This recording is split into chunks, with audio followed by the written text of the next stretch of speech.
Chapter 7, How I Learned Surgery and Mike's Accent. When I first walked into Longmore Hospital, I could barely understand anyone. I mixed up chicken with kitchen, carnation with coronation, and couldn't for the life of me grasp the difference between prostate and prostitute. The whole experience felt surreal. By day, I stumbled through an English dream. By night, I slipped back into Chinese. Yet what surrounded me wasn't confusion or fear, but kindness. My colleagues never once mocked my hesitant English. Their warmth fueled my confidence, and even now the memory still glows inside me. Alongside that kindness, I witnessed a standard of clinical excellence and patient-centered care that left me in awe.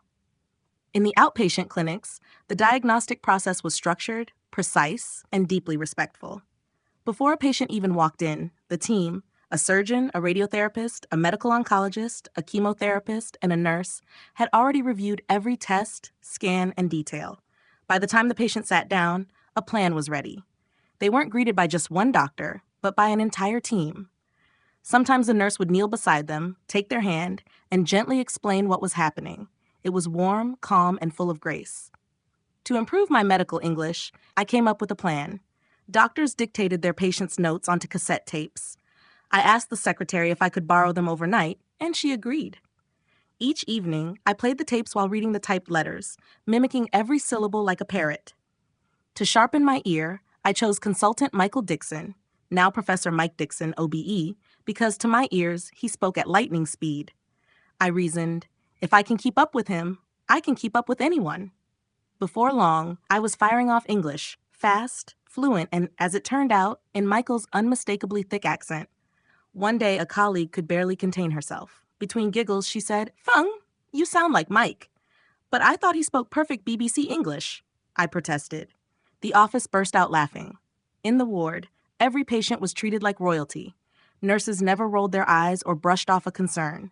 Sister Taylor, the head nurse, always wore a smile and ran the ward like clockwork. I once saw a nurse open a drawer and show patients a set of beautifully designed post-surgery garments. Feminine, elegant, and practical. It showed how much thought went into preserving not just health, but dignity. And then there was the operating theater. I had seen surgery before, but never like this.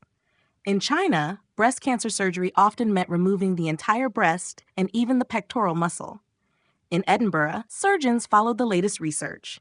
Tumors were excised precisely, and when possible, breast tissue was reconstructed during the same operation.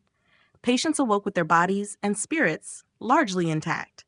Recovery was faster, function preserved, and the aesthetic result extraordinary.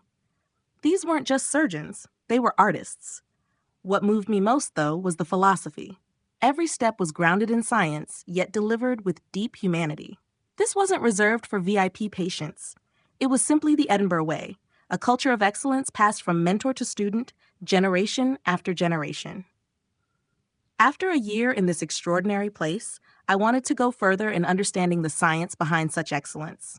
I applied for a PhD in pharmacology and biochemistry at the University of Edinburgh. I didn't need another degree. I needed to understand how medicine could be so precise, so powerful, and still so kind. End of chapter 7.